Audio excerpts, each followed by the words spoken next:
Can you just check Mr. Bedlam? Where did it go? You just get this done. Oh, it's the budget hearing. I'm sorry. Yeah, I have that.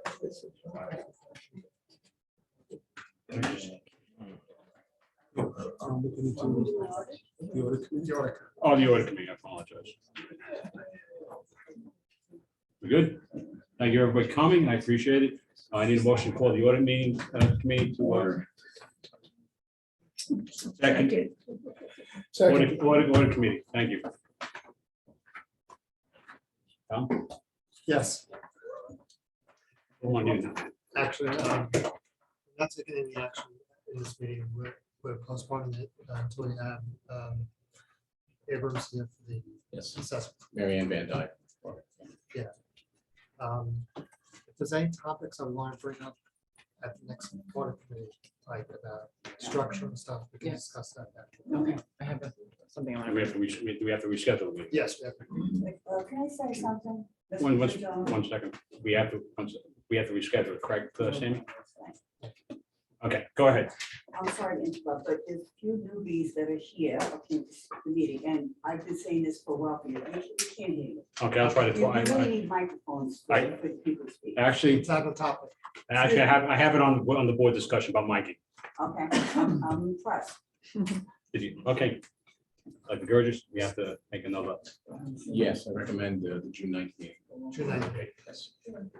We need a motion for that? No, we don't need a motion for that.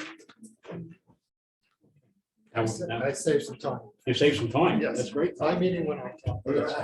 Tom, you got it. Now we need a motion to adjourn. Motion. I need a motion to adjourn the audit committee meeting. Motion. Second, discussion. All those in favor, we're adjourned. Now we need a motion to go back to public session for our business meeting. Second. Second, all those in favor? We're back. And we'll try to make sure everybody talks a little bit louder. So, and who we saw? Dr. Burgess. So this is the start of our annual budget presentation to the community. As everyone knows, tonight is the budget hearing, and next Tuesday, May 10th, will be the budget vote for the 22-23 school year. So there are several documents that are available online to the community, but tonight is an opportunity for us to present and for the community to hear the particulars of the budget that we are proposing for the 22-23 school year.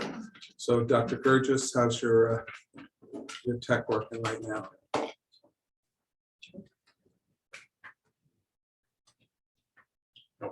Before we start, yes, thank you.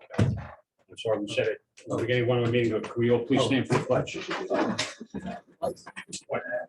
I pledge allegiance to the flag of the United States of America, one nation, under God, indivisible, with liberty and justice for all. Thank you.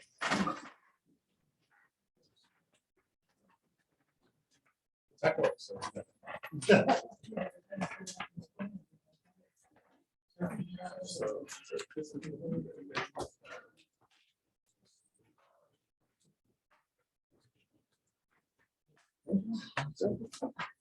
We come on the lights in the front. Everybody hear me first of all? Thank you and welcome. This is one of the endpoints of the budget, the annual budget process. It is known as the budget hearing, something that is required by the state of New York. And if you followed since January, we've had several budget presentations. This hearing is a compilation of that. Much, if not all, of the information in the slides here are things that you've previously seen. But as I mentioned, it is something that we do have to present to the community prior to the budget vote, which is next Tuesday. So as mentioned, what are those requirements? Budget information must be in English and Spanish. All of the schools plus administration plus the public library have these, and it's also on the district website. This is what's known as the budget book, and in it has the items listed above, the salary codes broken down by building, the transparency reporting requirement by building, the three-part budget summary, which is administrative, program and capital expenses that are proposed, the administrative salary information, also known as the administrative salary disclosure, the school district budget notice, also known as the 6-day notice, which you should have received in the mail already, and then various report cards in the state of New York, the property tax report card, the transparency reports, the academic performance reports, excuse me, and the property tax exemption report. All of that is contained in this. It's also on the website, and they are available at each building for inspection as well. So to recap, the 22-23 proposed budget is $99,302,157, which represents a 2.4% increase from last year, with a proposed tax rate associated of 1.72%. Dollars to dollars, it represents $2,324,099 over last year's budget.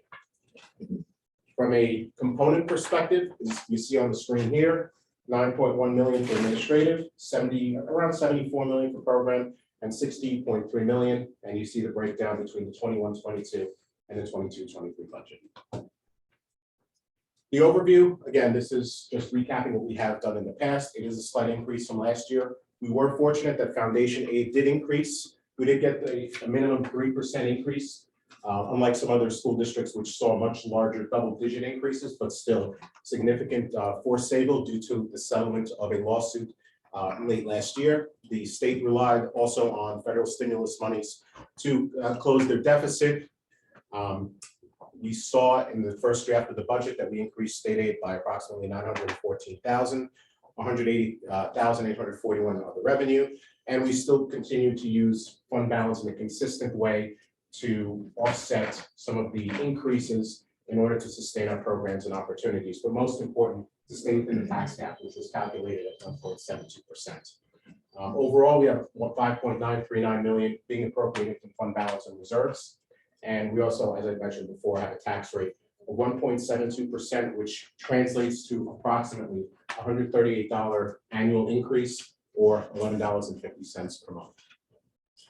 So doing the right thing fiscally and instructionally, again, this is a slide that we like to present each year. Over the last 7 years, you see what the district's proposed tax rates have been. Over the last 2 years, starting in 2021, we went forward with a 1.99 tax rate, but due to fiscal conditions, we were able to finalize the tax rate of 1.23 that year, and then last year it went from 0.8 to 0.61. Overall, we're looking at a 7-year average of less than 1% for the Sayville community. Most important, there has been no fiscal stress reported by the state controller for 8 consecutive years, really since that program began. Well-managed fund balance reserve funds help stabilize those tax rates, providing needed relief for the community, and most important, sustainability for our instructional program opportunities. This is a slide I'm just going to go over. This is the fiscal stress monitoring. You can see the score of 5, which is the highest for environmental stress. Here's what Sayville has received over time. So we've been cited in very favorable light by the controller's office. Earlier in the budget process, we looked at our enrollment, and we see the trend that is projected over the next 10 years, starting from 22-23 to 31-32 school years. So we do see marginal declines in all grade levels: elementary, high school, and middle school. And to summarize, the enrollment has decreased since 2011 by 584 students, or approximately 18.1%, mostly in the K-5 grade configuration. In the middle school, there's a smaller loss of students over that time, and in the high school, it's about 15% or 162 students that are less enrolled, that have not been enrolled since 2011. And over the next 10 years, we see the projections here: 131 less students in K-5, 72 less students in the middle school, and 197 overall over the next 10 years. And as mentioned throughout the presentations, what is the purpose of the school budget? It is the fiscal foundation of instructional support programs, and we see the various programs that it has supported and some of the accolades, including Regeneron's Science Talent Search semifinalist this year, which is a very, very rare accolade. 23 AP courses, dual enrollment with several colleges and universities, RTI programs, socio-emotional learning programs, and a very widely known athletics program. within buildings and grounds. It also supports our custodial grounds maintenance staff, district-wide facilities, the connection between welcoming environments, teaching and learning opportunities, flexibility with student accommodations, ability for continued use of district facilities. We do have a couple of energy performance contract, which has provided recognized savings, and we do reinvest that into our maintenance projects. So the long-term costs do not compile. In summary, 99,302,157 is the number, 2.4% spending increase, 1.72% associated tax rate increase, which comes with a $138 estimated annual increase per month. And we are at the property tax cap. We are not piercing the cap, we're asking the community to do so. So graphically, just to represent what it would look like, you see where your school tax dollar expenditures go, and that's also within the budget book and the presentations online. The summary that breaks down the salaries, fringe benefits, debt service, contractual expenditures, BOCEs, costs, supplies, textbooks, workbooks, transportation, and our transfers to the capital and special aid fund. For the capital fund are the maintenance and capital projects that we discuss frequently here, and our equipment expenditures at the very bottom. So you see the majority of the school budget does go within the salary and fringe benefit lines, as you see in the top. Can you just touch on the fringe benefits? What the Certainly. driver was? Sure. As you see on the screen, the fringe benefits you see did go up quite a bit. One of the main reasons, what does that include? Your retirement system costs, dental costs, but mostly your medical costs, which for the district, it's night shift. Night shift did experience a spike in their rates across the state this year of 12.7% for the family plan and just under 12% for individual plans. Part of the reason, as was explained, is post-pandemic, doctor visits increased, procedures started up again, and also telehealth visits became a very popular thing with providers that, unfortunately, that's where much of the cost has come from. And those rates are dictated basically by the state. Like Yes, We yes, don't have by any night choice. shift, by the New York State Health Insurance Plan. So I should mention that the district does not control that. We get the rate, and we have to pay it to night shift. Go over some changes in staffing. We do have 14 retirees this year. All retirees will be filled, all positions will be filled, but there is a budgetary savings that we did realize with those retirements, and we are looking to maintain the current 21-22 staffing levels. And to visualize the total staffing throughout the district is 521.5 employees, as you see the breakdown of administrators, teachers, staff monitors, clerical, buildings and grounds. Fringe benefit analysis to get a little bit deeper into what Mr. Cooley had mentioned. We see the differences from year to year. And obviously the big difference is in the health insurance line right there, as we see the 1.6 million increase from last year. Debt service, again, these are our principal and interest payments on bonds that we maintain. As you see, currently we're at $792,400. The school district debt service is $3,737,221. The $792,400 is for the library. So our total debt service is $4,529,000. And we've had a AA1 since 2016, which is the highest rating assigned by Moody's. And you see the trend graphically for debt service from 18-19 to 22-23. And as I mentioned before in several meetings, future look at our debt service as it currently stands. We do see a decline in how much money we would pay, but that also corresponds to how much money we would receive as building aid from the state of New York, as it is a direct relationship. We get 68 cents for every dollar spent on debt service back from the state of New York. So that led to the conversation as to managing our debt service. So continuing to maintain our current level over future years allows for the continued upkeep of the district's infrastructure through capital upgrades. It maintains budget expenses without adding the additional burdens to the tax rate. It fills the gap when we have decreasing debt because that has a positive effect on the tax cap. Decreasing debt service drives the tax cap percentage down. Building aid currently 68% on approved capital expenditures, or 68 cents back on the dollar. We did a needs assessment. This goes back to one of the previous presentations where it was about over a 2-month period, an evaluation period of 3 months. We do have a referendum in addition to the budget vote on the $15 million bond to reskin roofs. The architect would prepare plans and specs for submittal to SED within a 6-month period, and then bidding construction borrowing would begin after SED approval, which we would estimate after around the 23-24 school year beginning.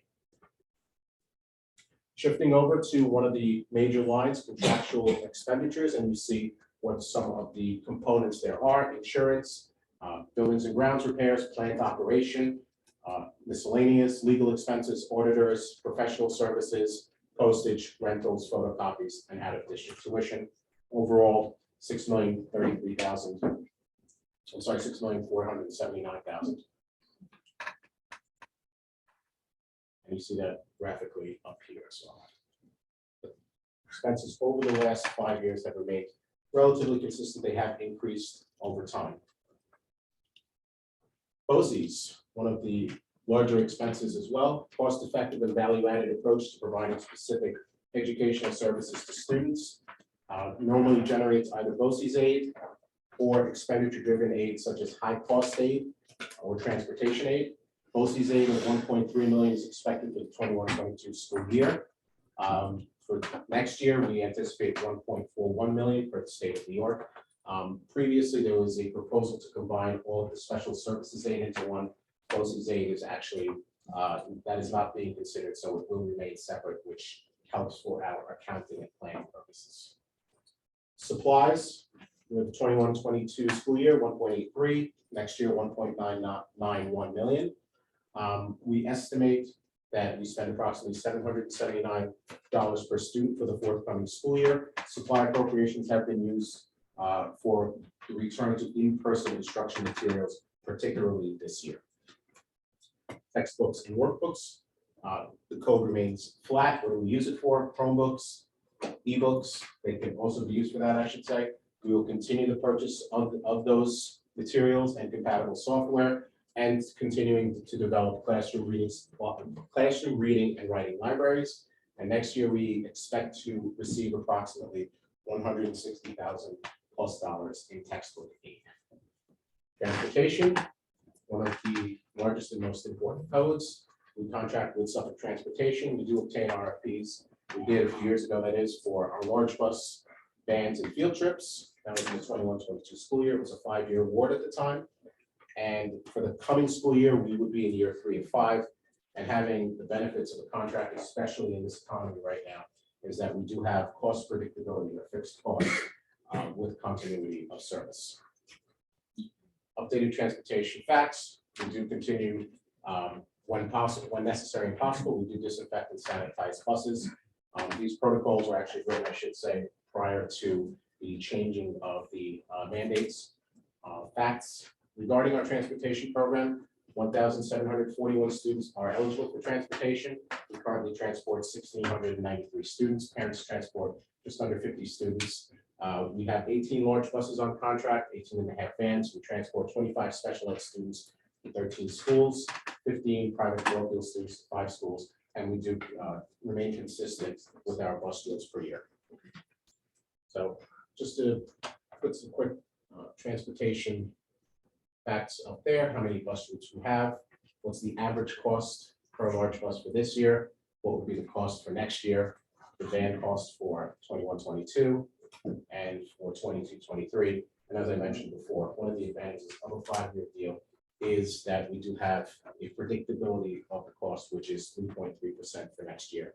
Now, just to give an example, the January CPI was 5.1%, and we all know how much higher it has gone in the last couple of months. Thank God we have that contract. Yes, and for another couple of years. We've gone over some universal transportation talking points before, and just to kind of go over it, grades K through 5, mileage limits, half-mile minimum, There is a state mileage standard of 2 miles. So we are obviously, within that. And for grades 6 through 12, there's a 1.5 mile minimum. Also, there's a state standard of 3 miles. So again, we're also within that. If the district were to consider universal busing, it would add an additional 920 students to district routes. Translated, it would be approximately 1.4 million, 1.36 million, that is, to the budget, and that's based on current contract terms. That would obviously be subject to change based on some of the factors that I mentioned before. The minimum increase represents an additional 2.23% of the levy, raising it to just under 4%, which would require piercing the cap or supermajority vote. Decreasing mileage limits also reduces transportation aid due to an increase in what's known as the non-allowable pupil decimal. That's a term used by the state, which disqualifies buses and routes and students on those routes to be counted as aidable.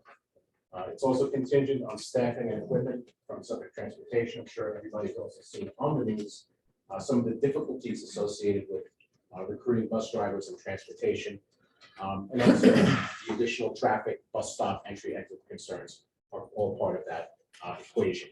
And also because of that, that would potentially affect the start and end time of certain schools. To go through, the costs graphically, you see on the screen here, we started in 18-19 at $4,033,000, and because of the fixed contract, 2021 going forward, you do see the increases slowed down considerably. Again, one of the benefits of having that in place right now. Equipment, approximately $225,000 budgeted for next year. District policy dictates that equipment costs are that of $1,000 or more that's charged to a specific equipment code. And to break down one of the areas, you see here on the screen the areas and how much they are budgeted for next year. And again, graphically, you see the trend with equipment. Again, it's needs-based, so when we receive our information from our budget managers, we do accommodate and input it accordingly. Transfers to capital and special aid funds. This is something I mentioned before in previous meetings. We do have a phased bathroom renovation project that we are proposing as part of the budget. The first would be at Lincoln Avenue, 18 bathrooms for the 22-23 school year. That is what we budgeted in the transfer capital line of $1 million. For 21-22 was $800,000. Following completion of that would be Sunrise Drive and then Cherry Avenue, so that all of the elementary bathrooms would have a modern look and also modern system to them. Can you just briefly explain why we put in the capital budget rather than doing it all at once? So last year, we, being mindful of the amount and also the time that it would take to complete such projects, we had $800,000, we budgeted $1 million this year. These are aidable projects from the state of New York. So in order to do this, without piercing the cap or inflating the budget, we wanted to do 3 elementary schools over 3 different years. Or a big impact one year and then. Right. Because we did 3 million and it somehow sustained, then you have to find other projects that would also have to justify that. So kind of keeping consistent with what we've done over the last few years. The transfer to special aid fund represents the district's cost share of the special education summer program and other special ed programs. That is the expense side of the budget. So to look at the revenue side of the budget, as I mentioned, we did have a slight increase in revenues for the 22-23 school year. For the Sayville schools, foundation aid increased by the minimum percentage due to what I mentioned with the New York Students' Educational Rights lawsuit. Federal stimulus monies also were provided to close the gap and also to provide aid. Our other income revenue increased by just under 181,000. As I said, our tax levy is 1.72. We continue to use our fund balance and reserves consistently to maintain that tax rate each year and to maintain our programs. And as I mentioned before, we're looking at approximately $138 increase or $11.50 a month. Now, for the 22-23 state aid overview, this was the first year of full funding of foundation aid for real this time. The state did commit to fully fund foundation aid within 3 years, resulting from a lawsuit brought about called the New York for Students Educational Rights lawsuit. Overall, it increased state aid for 22-23 by $2.1 billion, or 7% overall. So the total amount of foundation aid that's going into this for next year is $21.3 billion, which represents quite an increase because the prior year was $19.8 billion. Expense-based aids continue to be formula-driven. In addition, the state budget calls for $100 million over 2 years for something called Recover from COVID Schools program, the RECOVS. I have not received any information as to this program. I assume it's a grant-based program that we will receive information on in the coming weeks or months. Most important and very fortunate for the district is UPK aid overall for the state. They did commit for $125 million increase over 3 years. Now that's 125 this year, well, 22-23, the following year, and the following year after that. It's a cumulative increase. It's not just a one-shot deal of 125 million. What does that mean for Sayville? It looks to be a $151,200 increase for the district beginning in the 22-23 school year over what we have currently been allotted this current year. And Sam, can I ask if the state can appeal the ruling in the court? the New York State Educational Rights lawsuit, Right, actually, no, because it was the governor who settled it. okay, Typically, it was the governor who opposed that lawsuit in the past, going back to the 2003 decision, the campaign for fiscal equity, but it was actually the governor who came forward and settled the lawsuit. okay, very good. So no backsies. No backsies. I Um, always worry about backsies. There is planned collaboration with congressional leaders and the federal administration to further expand the ability of UPK and child care for New York's working families. So as a start, it's a very good one, especially for the Sayville community, starting with the 22-23 school year. Graphically, we see the school tax dollar revenues on the screen here, what the breakdown is. Projected revenues, as you see on the screen here as well, broken down. State aid just under 27.8 million. Pilots, payment in lieu of taxes, those are properties that have an agreement with the municipality to pay taxes off the tax roll. Other income, appropriated fund balance, and the proposed property tax levy for next year. And you see the tax rate and the percent increase in the tax rate below. Another representation. Again, all of this is in the budget book and on the website. Our state aid, our other income sources broken down, and what is our total state aid and other income combined, which, as you see, is $31,479,000. Our fund balance appropriations, 5.9 million versus 5.8 million from last year. Our property taxes, again, the 1.72. And also, again, the breakdown of the tax rate per 100 and a home assessed at 40,000, what the difference is between 21-22 and 22-23 would be. So one of the items that we also have to report, the property tax report card, schedule of reserve funds. These are the funds that the district maintains as reserves, also known as savings account, but they are designated for certain areas. That's what we use as part of our appropriations from the previous slides. Again, in the books and in the presentations, you see on the left-hand side the reserve type, the name of the reserve for the district, the description, the balances, what the estimated ending balance is for the 22 school year, and what we anticipate usage from for next year. So one of the key components of the budget process and also the annual meeting is the famous question, what happens if the budget goes down? And the district has to abide by certain elements of the law. They will vote on the proposed budget. Residents vote on the proposed budget on May 17th in person or by absentee ballot. Should the budget fail, the board has the option of putting up the same exact budget or a revised budget for a revote by June 21st, 2022, or immediately adopt what's known as a contingent budget. If the budget fails twice, the district must adopt a contingent budget, which simply explained comes with a 0% increase on the tax levy. So what is a contingent budget? A contingent budget will only contain legal expenditures authorized by statute and expenditures that maintain educational programs, preserve property, and maintain the health and safety of students and staff. It will include reductions in staffing, programs, capital items, non-contingent items such as student supplies, certain equipment that do not deal with health and safety, and community use of buildings and grounds. Total spending limit, as mentioned, fails twice. It must adopt that a budget with a 0% increase on the tax levy. And it also comes with an administrative cap, which is the ratio between the administrative and program budget components. And it must be the lesser of the calculated admin cap for 21-22 or the defeated 22-23 school year.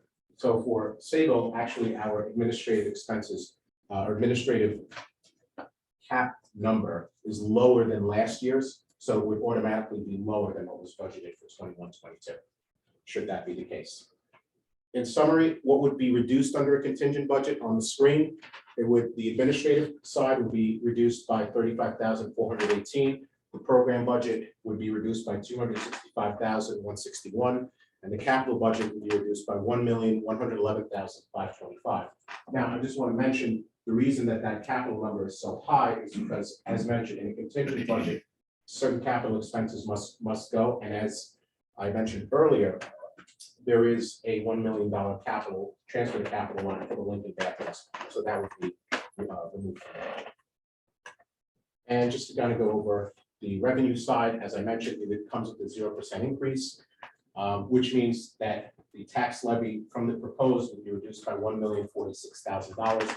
But the district would also go a bit further and reduce some of the appropriated fund balance that we would appropriate towards the budget, because that would go to support some of the programs that would have to be legally removed from the budget. So the overall increase would be $1,412,104. And you see on the bottom here, the two numbers, the comparison of the two.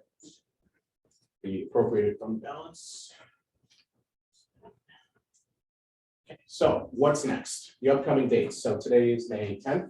May 12th, which is Thursday, is the last day to register to vote at 3 p.m. at the administration building.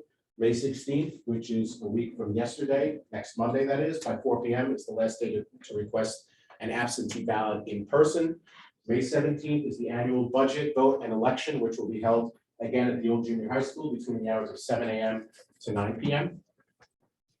I know that it is on the agenda, but I can also go that the Sayville Historical Society, the 21-22 budget, that actually should read 22-23. It's actually unchanged from year to year is $86,300. The society's funds are $32,300 that would go toward, and raised by the tax levy would be $54,000. That represents a 0 increase year to year, as you see the estimated homestead tax per 100 of assessed value. And that's all I got. Thank you. Thank you. Do we want to say anything on the bond? Bond, Say the Do you want bond, to say anything on the bond issue? yes. So on the ballot is a proposition for $15 million to reskin several of the roofs at through several of the district buildings. Many of them have come to the end of their useful life. By that, I also mean that their warranties are at or approaching expiration. The replacement value, the full replacement value of a roof, unfortunately right now is astronomical. There is a method by reskinning the roof, which not only provides the protection that each building would need, but it also comes with that full 25-year warranty with each roof. Not just the skinning, but the entire structure. If funds allow, there's also a project that was sent to SCD with the last bond to install an HVAC system at the high school auditorium. And if funds allow past that, we would look to also do some work with HVAC in the cafeteria at the high school. That is also one of the proposals, and there was a separate bond referendum mailer that went out with the budget brochure.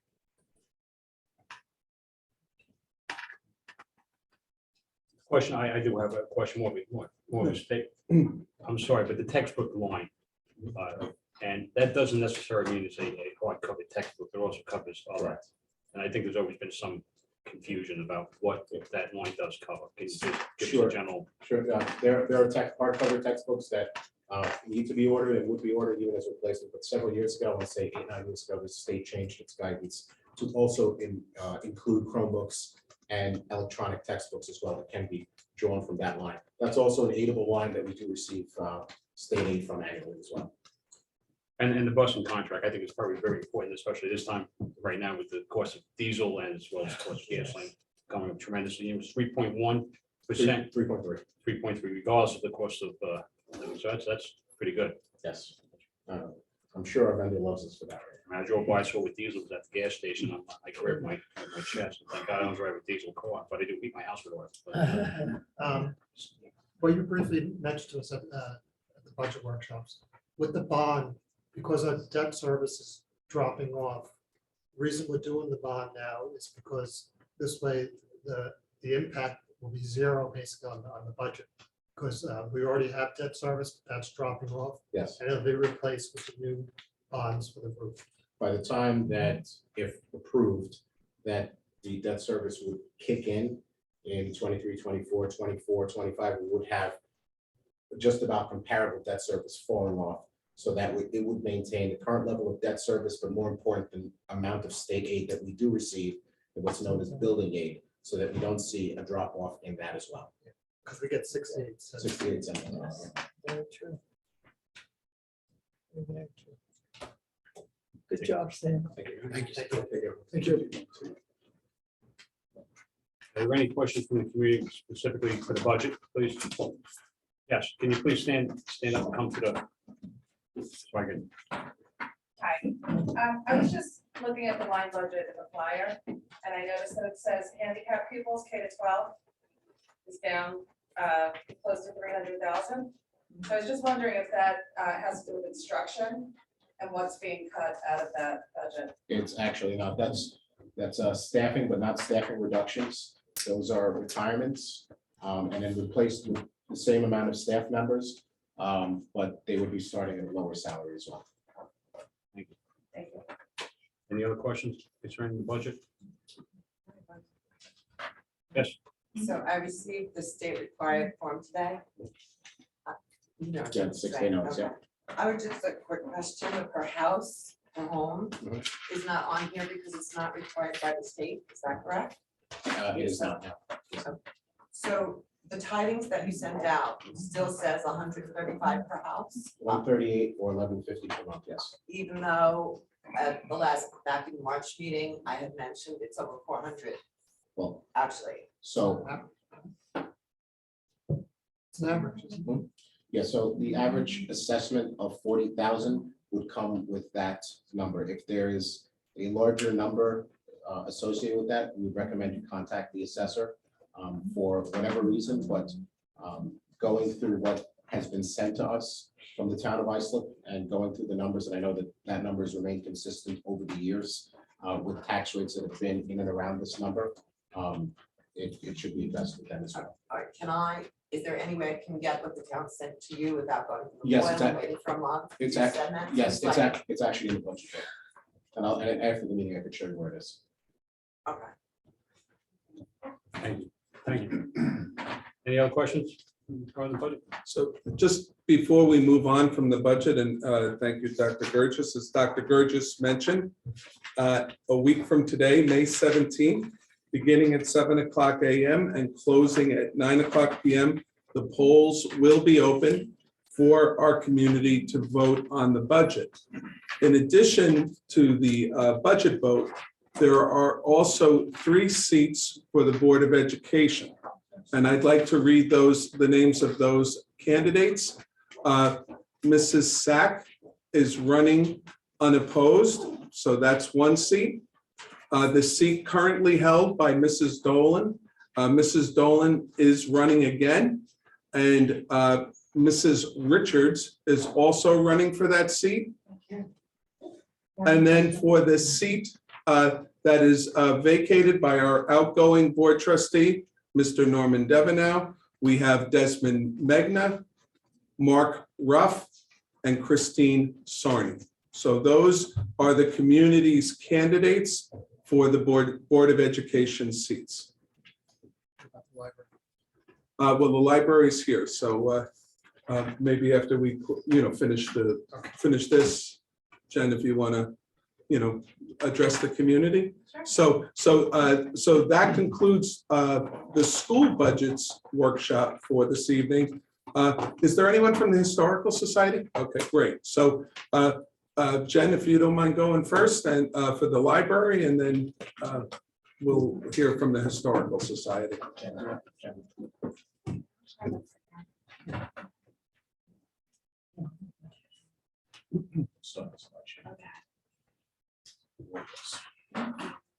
evening, I'm Jen Fowler, the director of the Sayville Library.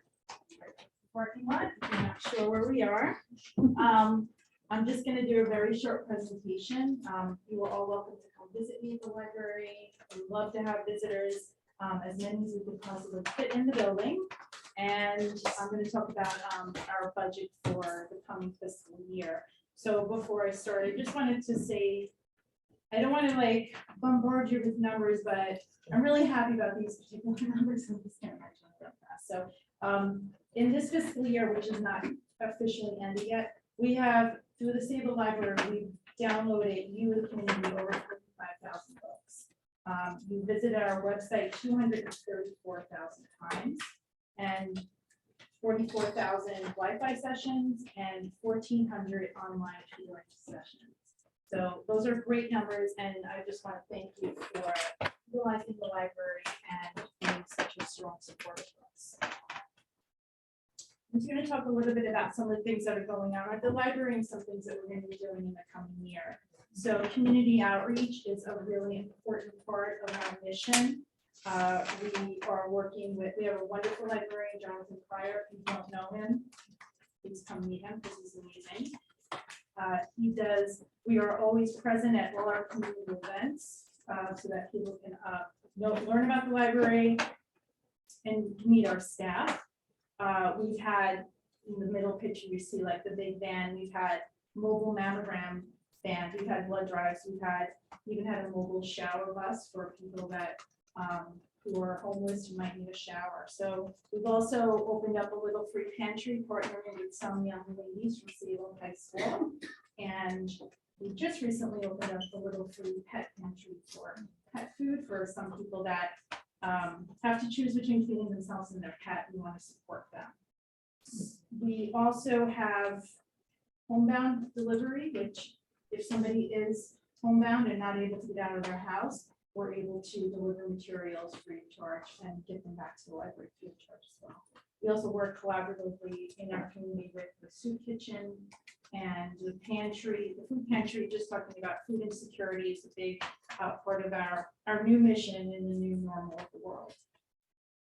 So we do some really great family programming. We do an annual family scarecrow workshop. We had FanFest, first one in November, which was like our version of Comic-Con. We had 1,800 people show up, not including the stormtroopers that were there. It was amazing. We'll be doing that again this November, and I hope you can make it. We also started a courtyard concert series because, this year was all about bringing people back together in safe ways and just getting back into the routine, because we all fell out of our routine. So we're just trying to get the library to be part of their normal, daily, but at least maybe weekly routine. And just to mention online learning, because we're in school, we do a lot of digital resources that support the Sayville School District. We have Ancestry and Heritage for genealogy. We added 2 new resources. BrainFuse is the company that does it, but JobNow and VetNow. VetNow is specifically for veterans who need assistance with just navigating veterans affairs, connecting to jobs or just any sort of mental health can help with that. JobNow is also about helping people connect to jobs. HelpNow is we've had this for years, but I keep talking about it every chance I get. We have online tutors through the library, but it's online for grades K through 12. Every subject, pretty much every language. So if you haven't utilized that with your students, please, and you want to know more about it, please just reach out. I'd be happy to talk to you about that. Grant Station is one of our new databases. So for nonprofits that are looking for grants to support and help them, especially with COVID, needing money, or the nonprofits. So this is a service now that the library offers. You can come in and use the Grant Station. Excuse me. And then in just one more thing in digital, I just wanted to mention, we added on our website, we recently digitized the Suffolk County News. We have from 2008 to 2019, and we have over 1,000 slides from the John A. Conklin image collection, which is pretty awesome. Sustainability has become a mission of the library. We are now part of the Sustainable Library Initiative. And as part of that, we're just trying to make mindful decisions on how the library can be more sustainable in all ways. And we just completed our LED project where we replaced lighting of over 900 fixtures, making us being able to reduce costs for future energy costs. We had some damage to our solar panels in a bad storm. So we repaired all of the solar panels, and we also adjusted them so that they were getting more, we tilted them up. So to use the technical term, we tilted them up a little bit. So we get more energy for the library. We also have a seed library, which sounds kind of adorable, but it is actually really heavily used, and people come in, they bring their seeds, they take their seeds. So if you're a gardener, please come and check that out. So we're kind of doing a sustainable audit of the library, and that's a financial audit and a building audit, and just things that we can all do to be better, in better shape for sustainability. So some of the things we're doing in the coming years, we've extended our community garden. We're going to be creating recycling stations, and also for battery and cell phone. What's there? Okay, so library services. So instead of just going on, because I could talk about these for like 4 hours. So I just wanted to show you, it's kind of impressive. These are all things that you can do at your library or that you can receive at your library. So I'm sure not everybody knows that we were handing out COVID-19 kits. We just ordered more from the county. So if you need a test kit, you can get that at the library. We don't have any today, but we should have more within the coming weeks. We do a program for 1,000 books before kindergarten for little kids. We work a lot with veterans, we do school supply drive, we do Medicare counseling, there's 3D printing, notary service for free. We are now lending out blood pressure kits. So if you want to do that, you can check that out for a month. So that's that. And as far as our budget, here are our priorities for the coming year. Of course, to keep the tax increase below the tax cap. We want to maintain our operating hours, expand our online resources and downloadable media, continue offering in-person, grab-and-go, and virtual library programming, maintain the public and staff computers and computer systems, maintain library building infrastructure on grounds, and maintain an increase of the staffing of the library. So we are asking for a 2% increase, and this is, we are, you see in the top there, it's broken down between the taxes and our debt services, which is the bond from when the building was new. I think we have about 6 more years left on that. And then in addition, you could see other revenues that we traditionally bring in, including pilot payments. Expenditures. Okay, so we're able to bring down the cost of library building, library operations and building operations, and to be straight up honest, our largest investment is in the staff, because that is truly our most important resource. And we're adding a maker space into the top level of the library. Our team department has just exploded with activity, so we need more staffing and teams as well. So we are underneath the tax cap, just at zero for tax cap, and this will amount in an estimated $11.71 annually for the library increase, as in the house assessed at $40,000. And I just wanted to end with this slide because it's amazing. So we partnered with the chamber and with Assemblyman Gandolfo. The library collected over 1,800 items to send to Ukraine, sent to Poland for the Ukrainian refugees. So thank you, this is your community at work, and that's it for me, you know, somebody has any Question. Thank you for the presentation, by the way. I noticed there was 150 increase in salaries. I was just curious how many employees that was, that for the teen center? Yeah, so there's 2 full-time employees, and then also, you know, the health insurance part of it, which we have mentioned. So that's included in that. Okay. I have a question. For an $18 million library that you got, from Sayville, how come you can't use the back door? Yeah, I have a, I'm gonna be straight up honest with Are you. we too. gonna I talk started about here it? 4 years ago. I started here 4 years ago, and it was my first question, like, why can't you open the back door? So I have a little Post-it on my bulletin board in my office, like, stop the craziness and open the back door. It was a suggestion in the suggestion box.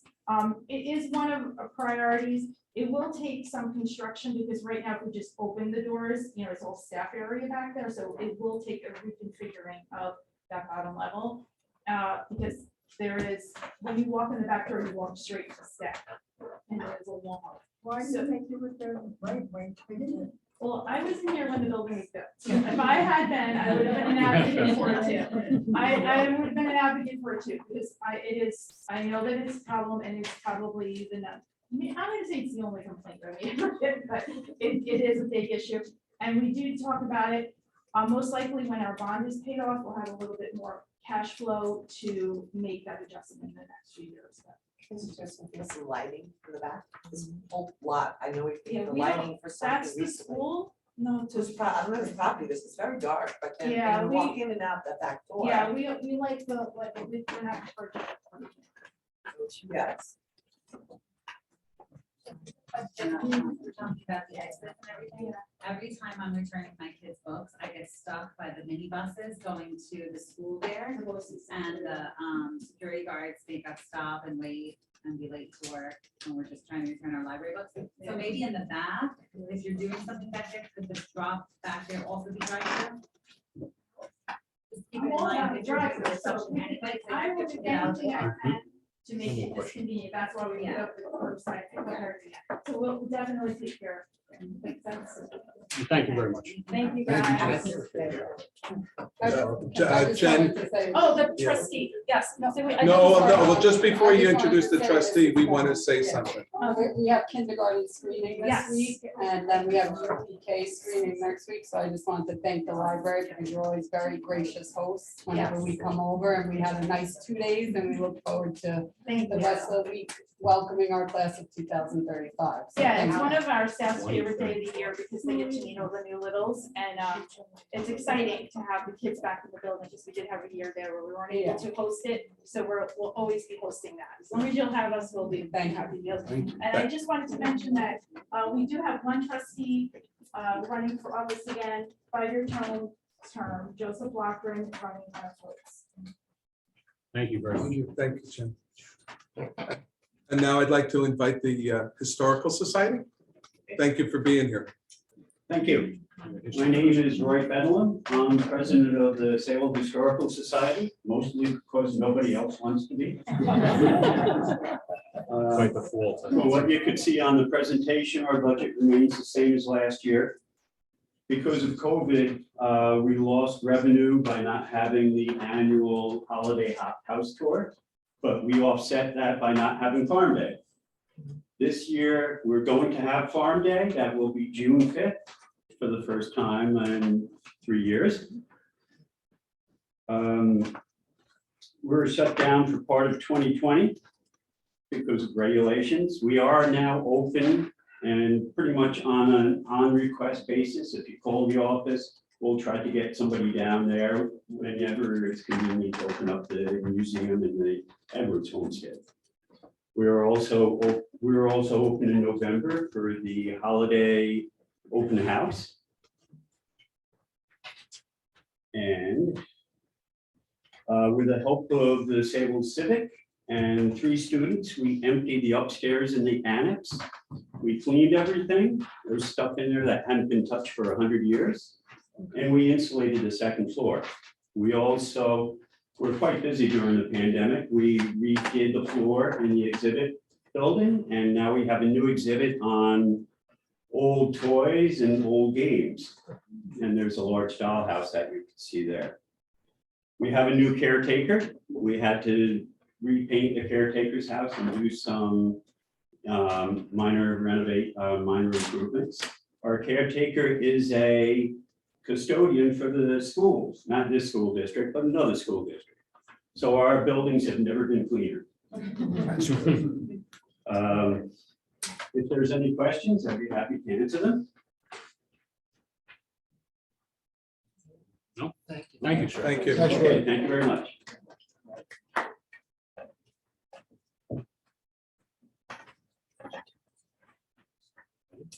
So I know it's been said, but just to reiterate future actions. Final voter registration day is May 12th, 9 a.m. to 3 p.m. And that is here in the district office. Individuals must see Mrs. Vaccaro, our district clerk, for voter registration. She helped a number of individuals this evening, and she will be available through the 12th. The budget vote and election, just to repeat, at the old junior high school, May 17th, 7 a.m. to 9 p.m.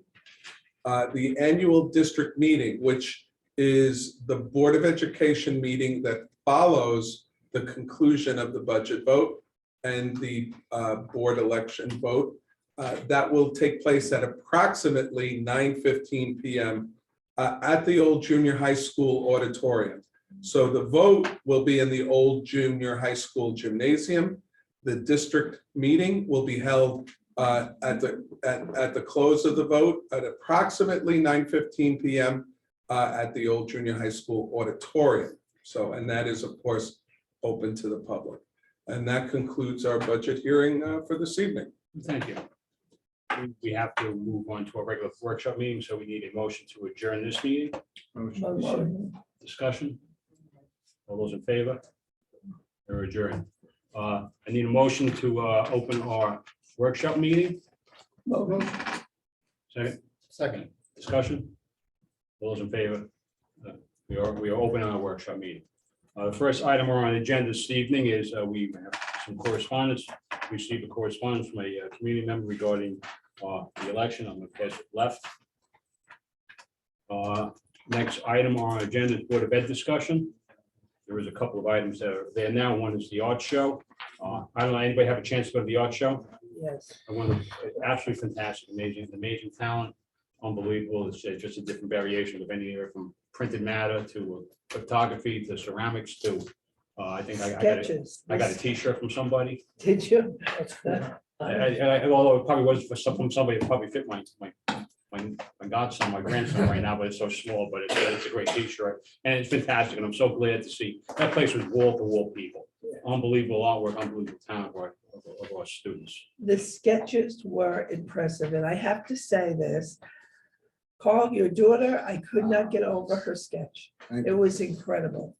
It looked professional. It's really a very good job. Well, it's a testament to the art department, the time they put in, how dedicated they are. Great. And Beautiful. unfortunately, I wasn't able to attend, but I heard great things, and I'll pass on the compliment. Yeah, really. Fantastic. very, very Even good. if it was pouring out, I was just like, Oh. it's like it's pouring out. There's so many people. It was great, absolutely great. It was So, wonderful. A friend of mine that I graduated with, he said, "Do you remember doing this?"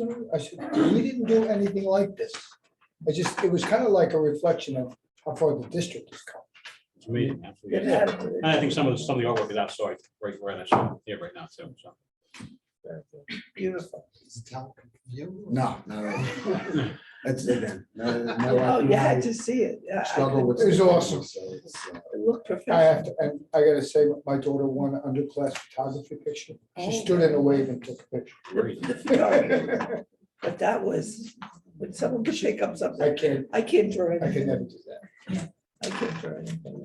So can someone just speak up so you can back here? I'll try. You're usually good, but it's this, thank you. Next item, well, there's another item, is claims order report. I think we went through that already. Right? Am I mistaken? Yeah, there's no issues on that. Okay, and a couple of added items, one of them was brought up earlier by the lady in the front, it's about miking the board. I actually have a hard time hearing from back there, I can imagine sometimes how hard. I would like to see if we could possibly get a mic centered on some of these tables so the community can hear a little bit better. I see we have a couple of speakers back there, it's, I think what we should probably get a proposal, since we are videotaping and, maybe on a comprehensive system. Mr. Seuss has been looking into. Yeah, because otherwise we just get ordinary mics and get feedback. Yeah, something that's. well, yeah, well, that's whole part of helping with Mike, I think. I'll follow up tomorrow. I also had the chance to attend a school funding symposium by Western Suffolk BOCES, which is hosted by National Suffolk School Boards Association and REFIT, which is members, I am members of both of those, as well as Dr. Stimmer was there and Dr. Burgess was there. And it's pretty interesting where the whole discussion for school funding is going. Instead of being a tax-based funding stream to possibly changing it, so it's becoming such a burden on taxpayers year after year after year. So there was a great discussion. We learned a lot of things. Shelley Mayer, who's the chair of education, certainly shared her honest opinion with us about where she thinks it's going, but it's certainly, I think it's a step in the right positive direction to have to look at another revenue stream besides taxes, What kind of revenue stream? income tax, based on income, which, I mean, the reality is if you make it income based, the burden goes with the income that you make. Right. So if you retire, your income goes down, you're not forced to sell your home or something. being that I'm retired now, so I got. Yeah, it is. Do you know, John, other states do it by property based. They look at your whole property and they say, well, look, you might live in a 4-bedroom house, but you do ride with, I'm not a car person, a Lexus or one of those cars. So it's based even though you've had that car. So that's what other states do. Very interesting. I certainly think it's a good discussion to have. Did they speak to like the wealth effect? I mean, again, on the higher income levels, like, did they talk about any data as far as a disincentive because of a desire to send children to private school or to elite schools versus, you know what I mean? Like if the burden is gonna fall on Not the a little upper bit there, middle class and wealthy. a little bit here, a little bit there, but it's amazing some statistic that was presented to us Yeah. about combined wealth ratios. Sayville's combined wealth ratio, if I'm not mistaken, Dr. Gorgeous is 1.06. And you look at some of the wealthy areas like in Amagansett, where it's the combined wealth ratio is 25. Their state funding is not gonna be as much as someone who's at the 1.06. A high tax low wealth district. So one of the key components that we spoke about, which has, I don't want to say it's been beaten, to death, but it's a real issue, which is what's known as the regional cost index. This is a measure of how much it costs to live in certain areas of the state of New York. The regional cost index and the formula has not been updated since 2006. The free and reduced price numbers in the formula have not been updated since the 2000 census. There is data in this formula that is over 20 years old, and there is recognition of that. And that's part of the conversation, because the cost of living on those two, levels that I just mentioned, 2 recessions have passed. And it's also based on free and reduced lunch, statistics is based on free and reduced lunch. And you can see where the whole Suffolk County and Nassau County is really shifting to, when you think that some of the really wealthy districts, I mean, their free and reduced lunch is also increasing as well, so it's, and those figures are so skewed anyway. And there are also properties, nursing homes or whatever, they're newly built, they do get a tax exemption for 10 years, it's gradual. For the pilot payment, The pilot. And when does our pilot payment for the Bristol run its course? I think it's 13 years. Right, and they can renew it again, right? They can renew at any time. Yeah, Midway through the agreement, they can also renew or extend it. even though we were getting, no, forget it, doesn't matter, previously we were getting taxes before that. Yeah, we don't. It certainly was an interesting, dialogue with, and Shelley Mayer, she did a really good job of presenting. Very interesting. Any other items for board discussion? Okay, I'm gonna open up the public session. Can we move the podium, please, to the central location? Oh, we have a podium? No problem. Did we sell the podium? It got moved. Do we have a podium in the budget now or what? No? All right, Board of Education Administrator, listen carefully to what our members of the community have to say. We follow regulations specified by law and policy as we encourage our community members to offer public comment at Board of Education meetings. The Board of Education requests that anyone who participates in public sessions demonstrate civility and they address the board and the community. Board of Education meeting held in public view, giving the public opportunity to watch, listen to proceedings and the board. In these meetings, the district staff updates the board on matters pertaining to school district. The board may require to take action on matters related to board operations. Board policy 1230 provides the opportunity for period public comment during this meeting.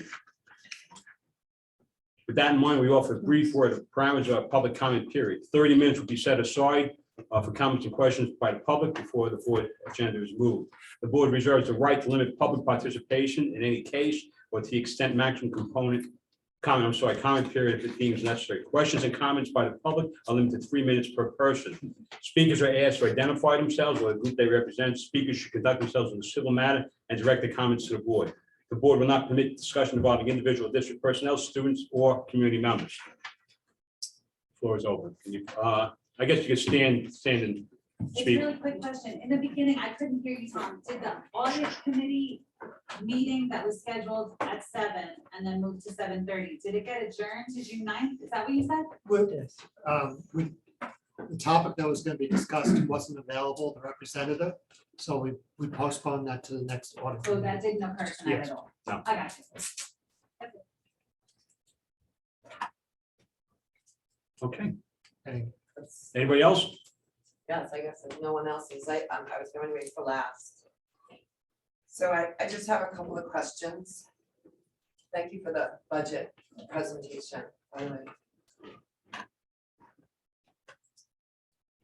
So I just want to confirm that your board policy, which I pretty much know well over all these years, probably look at it weekly for different sections of it. Is it a requirement that a board member and anyone who fills out a petition to run for school board has the ability to read? Does, you know, if that's in your policy? I'm gonna ask that you ask all the questions first and we'll Okay. respond. I am aware it's in your policy. I believe it's, I don't know, 2120 or 2120.1 or something like that. It is in there. I didn't print it out, but that's a qualification. You must be able to read and write. I also have picked up some packets to run for school board. The front sheet of that packet has the instructions. Very clearly written on the instructions on the first page. It says, the petition, and I will tell you when it's underlined because these are underlined for emphasis, right in your instructions.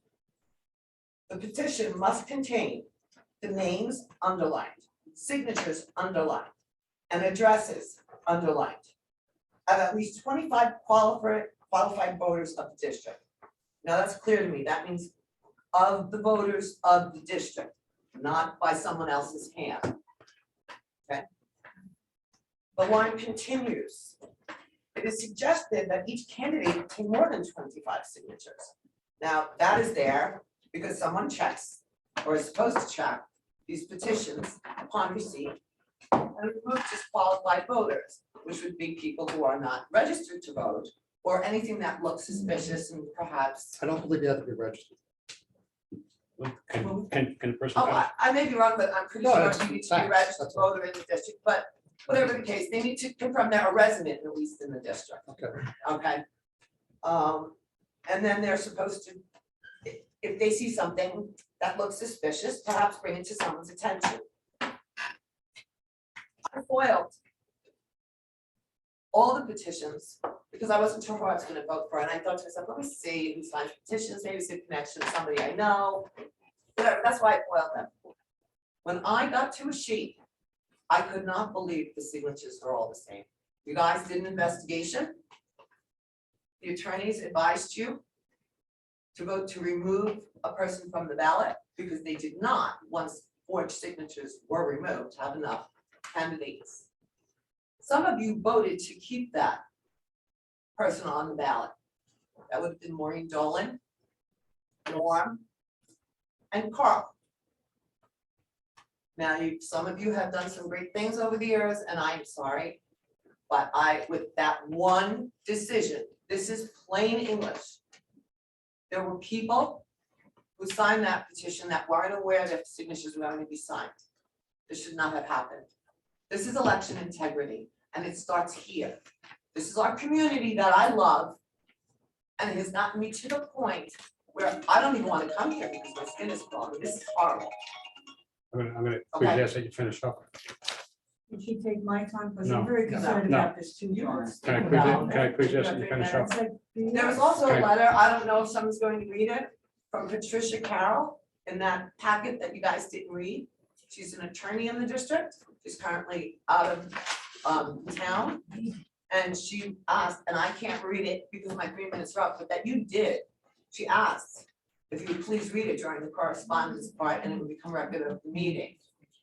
Now, this letter, like I said, I have a copy. from Patricia Again, Carroll. I'm gonna ask that you finish up, Could you please. please read some of those emails instead of just passing around to each other? Is it correspondence I section? really don't want to be rude, but Okay. you know what, I want to give you 3 minutes. You took your 3 I minutes. got my 3 Why minutes, can't but you this take is, you my guys aren't freedom? following, what I'm trying to Why say, you can't guys aren't take my following the 3 minutes? rules, I'm why concerned should we? about the same thing. Why should we? If you're not following the rules, if those petitions were not checked when they came in, why should we? That's a poor example to set for our students and our community, John. I'm sorry. I understand, but I know listen, you understand. I okay? understand, but you know what, we have to, we want You more than have 3 to follow minutes your and. procedure, which actually you had no procedure to follow. Okay, you had none, so it was made up on the fly, and it's a shame. It wasn't made up on the Because- fly. I announced early in the meeting that you got 3 minutes. I mean. No, not that procedure. Well, I that's mean, what I'm talking about right now. investigation, there's no procedure to contest petitions in your policy, which you need. I Okay. don't want to get into a back and forth debate. I'm just Well, you saying, have- your rules you- were made on the fly, There's two different- and it's disregarded, it's simple language. I- Okay, so to say that we need 3 minutes, is kind of like laughable. That's what I'm saying, if you're not following your own rules, as a board, as the entity, not you, John, I'm saying as an entity. I set the understand, board I example. understand your point, but you know what? I understand your point. Okay. You were given the 3 minutes and I appreciate you taking the time. And I think I made the point clear enough, Yes. thank you. I just take up so much time. So Can we- Legally put on the ballot. Can we please direct the questions to you? Any community comments? This- Yes. Are we gonna read the letter? No, I just have a question. My name is James. A question. No. And I was a little shocked about what I heard, trying to figure out what actually Right, happened. do you And understand? it's a little difficult. I want you And I to pulled do up this. your minutes from the last meeting. Just one question was, in here in the minutes, it said this district found sufficient cause to declare invalid petition. Now, when you're saying the district, particularly, is that the attorney? Is it the board? The resolution basically outlines what the findings were. The board voted on the resolution. There was 3 people in favor of it. I would, yes, I want to, I think I- I misunderstand the question. okay, go ahead, I'm sorry. I just want to, who they're referring to, they say the district found the petition to be invalid. The district, The district. Read it. So this way The district we can clerk. amend it. That's it. At our direction, at our direction. at our direction, yes, I'm sorry, Oh, so the clerk found it to be valid and the clerk did the investigation. yes. Thank you. You want me to respond? Yes, you can. Yeah, So so, Doug Spence's our attorney. hi, good evening. I'm So- sorry, who are you? I'm sorry? Doug Spence's our attorney. District General Counsel. Oh. So the board received the challenge. The challenge was investigated by the district clerk. That the sum and substance of that investigation was forwarded to the board. The board had a formal hearing, which it's required to do to provide minimal due process to the candidate. The board thereafter rendered a decision, voted on a resolution regarding the outcome of that proceeding that they had with the prospective candidate. That vote rendered a 3-3 tie with 1 abstention, which is the equivalent of a no vote. So therefore, the candidates remains on the ballot for the upcoming meeting. So So that's the sum and substance of what we're. Let me get this straight. Wait. Guys, can you, listen, we're trying to address this. We're trying to address this, and I want to give everybody 3 minutes. Let me Please. get this straight. Somebody running for a seat comes up with 5, 6, 7 signatures that are not that person that fraudulently put on the ballot, and yet you're keeping him on the ballot. I think That's it's not true. 8 signatures that are not That's those not true. people, That's and not yet true. you're keeping him on the ballot, Tom? Come on, John, come on, seriously? the board was What are you looking like presented, the here? board was presented, Who were presented with information. excuse me, Tom. The board was presented with the information. The board had a resolution to decide upon. The board deliberated, and it was 3 people who were in favor of it. There was 3 people who were opposed But that's not. to it, and 1 abstention. So because of that, excuse me, because of that, as our attorney has answered, he remains on. So I'm looking at a petition with signatures that are not those people. Hmm. And yet you agree with that candidate being on the ballot, knowing that those signatures are not those people. No, that's not true. I don't get that. But that wasn't my concern. Sam, I wanted to ask you a question. This is what they do, the attorney. they- Excuse me, they made a decision, that's what Darling, they approved. please.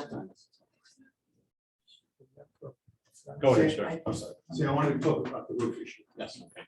Now, I know the last time we spoke, it was 12 million, now it's 15. No, the bond referendum was total 15, total estimated cost right now is approximately 12, which I mentioned last time. Right, it was 12 million. Yes, On the roof. yeah, but the Now, entire. is that a done deal? No, So it's still waiting on the bond. there's, Can I just stop for 1 second? Can you stop the clock, please? Can we, I would like you to have your, please ask your question, and this way, Sam, you could finish your question, this way Dr. Gertz can respond. Because if we go back and forth, I don't think it's gonna work. So please ask your question, and he'll have the opportunity to respond. Thank you. My question is the bond deal done? absolutely not. Okay. Has there been bids on the bond? No. On the roof? No. Now, I understand someone mentioned something about Belfour doing the roofing. Not sure. That's not true. No. There's a whole process that has to occur, starting with, well, started already, but starting next Tuesday. Then we have to spec out the project. That has to go to SED. That's got at least a 6-month turnaround period. And then from there, we would look at pricing, bidding, contract, et cetera. And then we would have to secure the financing for the bond. It's not just a done deal. We actually have to go to the open market. We, receive bids from different banks, like let's say TD Cross, Right. Chase, et cetera. And once that's secured, then we would be able to move ahead with the project. So And then it's far from a done deal. Then you acquire bids for the roof. We would have to. From We a have lease. to acquire bids, state contract, whatever would be known by state terminology as best value. Now, are you acquiring bids from roofing contractors? We would put the bid out, whoever picks up the bid, and obviously their qualifications and their history would be paramount to the. Right, because there are restoration companies out there that are restoration companies, not roofing Right. companies, which outsource the job to a roofing contractor and then puts in their little profit into that bid as well. We would look to get, a roofing company to do the job. Okay, a roofing contract. Yes, contract. All right, and another thing, just one other thing. Now, the enrollment is decreasing in the district? Per the BOE study that we Okay. annually. And the budget's going up in numbers. And we have 16,000 residents, and we're almost $100 million for budget in this small little town community of Sayville. Mind-blowing. Thank you. Can I respond a little to that? The state has over 100 unfunded mandates, that we have to do, and the state doesn't pay for it.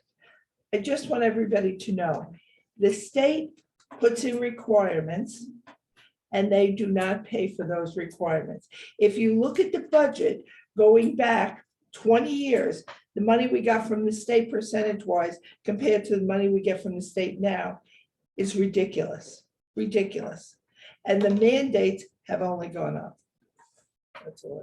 So the enrollment in primary Excuse, we have another question in the back. Can you I have please- a question about the, I understand that we did a vote and all that, but I wanted everyone to think what it looks like to our kids when we as adults have a different set of standards than our kids. We tell our kids that we have to follow the rules, and yet people who are representing our school district don't have to. How do we present that to our kids? Thank you. Any other statements or comments? I'll get Patty's letter. Yeah. No. I think the petition should. I'm sorry, I have that. Yeah, I have no idea what it says. so but she I was sent it. emailed, okay, so she emailed this to the board and asked, we've read this in that Oh, packet, yeah. most likely. Dear Sayville Board of Education members, I am writing to express my extreme disappointment, actually disgust, at the recent acceptance by the Sayville Board of Education of a petition for a Board of Ed seat that contained improper forged signatures. I understand that the law firm retained by the district and paid for by the taxpayers of Sayville and West Sayville made an express determination that the petition should be declared invalid and that the candidate Desmond Magna should not be placed on the ballot for the May 17, 2022 Board of Ed election. Despite this finding, the Sayville Board of Ed rejected the advice of council and decided inexplicably, with no explanation from anyone who was asked tonight, to permit Mr. Magna to remain on the ballot. This is troubling on many levels. First, the law is clear that a candidate must obtain real signatures of actual people on the petition for Board of Ed candidacy. Even a cursory review of the petition submitted by Mr. Magna reveals that no fewer than 9 signatures were all written by the same person in contravention of the law, and those signatures should be thrown out. Second, if the forged signatures had been properly invalidated, the candidate would have insufficient signatures to be on the ballot. Why were these clearly forged signatures not invalidated by the Board of Ed as recommended by legal counsel? Third, and most astonishing, is that the candidates were only required to obtain 25 legitimate signatures to be eligible to run for the board this year. This candidate could not even get a mere 25 genuine signatures of eligible voters. The district's council properly determined that lack of genuine signatures rendered the candidate ineligible, and the Board of Ed was out of bounds in permitting him to remain on the ballot. The message the board is sending to the residents of Sayville with this decision is that the board, its members, consider themselves to be above the law, which is a truly terrible message. I strongly urge all of the Sayville Board of Ed members to reconsider this decision, which clearly violates New York State law and the board's own policy and is a stain on our district. Thank you. I'm gonna ask that the district council respond to that. And that's from Pat Carroll. Who's gonna try? That's She fine. signed it with her attorney, that's right. Impressive, no doubt. Okay. So there's a number of factual inaccuracies that are set forth in that, and the problem here is that when there's this complete misapprehension of the facts, it has the ability to kind of generate a life of its own. So in terms of myself as the district's general counsel making a decision on behalf of the board regarding a ballot, that's not my role. Okay, regarding the number of signatures that were actually in question, being 8, 9, 10, 11, not true. Okay. And as far as the board's vote, like I said, the board held a hearing. The board listened to the facts of both sides, its own investigation, and the facts that were presented to it by the potential candidate. Okay, thereafter deliberated and then rendered the decision regarding, excuse me, the validity of the ballot. The other issue is the word fraud being thrown around like it doesn't have a meaning. Okay, so fraud has a very particular meaning under the law. There's been no finding of fraud in this case. So the issue is continuing to use and circulate that word as it relates to this particular petition. I'm sorry, can I just Thank respond you. to that? We had another question. Well, Sorry. I just, because he's specifically talking about fraud, I understand that these people gave this gentleman permission, no one's disputing that, but when he gave it to Ms. Vaccaro, that's fraud. I'm an attorney, that's fraud, I'm a criminal defense attorney, that's fraud. Then you should know that a determination of fraud is made by the court and not by you or by me. Well, if that's where it has to go, these people really want to get arrested? Okay. Any other questions? We don't care, chose to ignore it. The whole board is- It's not. We have a question. We have a question in the back. No, I'm sorry. It wasn't ignored. It went before a board resolution. The board voted. You know my vote, you know the other Yes, I board members vote. mentioned that. I stand by my It's a terrible vote. and I- example for our Excuse me. I know, listen, I didn't interrupt you when you spoke. Please, let me finish. I stand by my vote. I stand firm by my vote, and by my convictions. And I stand firm with the resolution that I voted on. We had a question in the back. Sorry, I do. It's in regards to the topic, so I apologize in advance. It's okay. But is there any way that we can hear the rationale for the 3 people that thought it was okay to continue? Because maybe that would help us understand what happened. I don't have a direct answer to that. Again, I'm going to defer to council if he could answer that. Well, I believe what you can do in terms of providing that rationale is the best you can do, I think, is to certain documents and information that were the subject of the hearing are available pursuant to FOIL.